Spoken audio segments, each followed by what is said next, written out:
দাও 5টা পাতি লেবু। না না দেখো 5টা নিয়েছি। হ্যাঁ 5টা 10 টাকা। তুমি এমনি কদিন ছাড়া আসো এখানে? সপ্তাহে একদিন। তুমি পাতি লেবু ছাড়া আর কি বিক্রি করো? পটল আছে, কাঁচা আছে, মাশরুম আছে। আচ্ছা মাশরুম কত করে? মাশরুম তো নেই আজকে। এমনি মাশরুম কত করে দাম? যখন যেমন বিভাগটায় 20-25 টাকায় হয়, এখন অন্য হচ্ছে বলে এটা এখন 30। আচ্ছা নাহলে কোনটা মাশরুম ওগুলো 20-25 টাকা। আচ্ছা তুমি এখন রাতের মতন যেখানে এরকম সরু মোটা 30 টাকা। আচ্ছা তুমি তাহলে এরকম সাইকেল করে আর কোথায় করো এখানে রাজবেলার ছাড়া? আমাদের ওইদিকে ভবানীপুর এরকম সাইকেল করে? সাইকেলটা বন্ধুরা কিনিয়েছে। বাহ সমারের পন্ডিতে চোখের ডাক্তার ওই সরে করে দিয়েছে। আচ্ছা ঠিক আছে ভালো দেখো। ঠিক আছে এখন কি পাতিলেবুর দামটা কিছুদিন হলো একটু বেশি ছিল নাকি?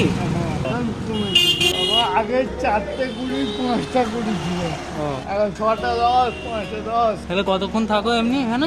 কোথা অবধি যাবে? 1টা অবধি। ঠিক আছে কাকা এসো টাটা।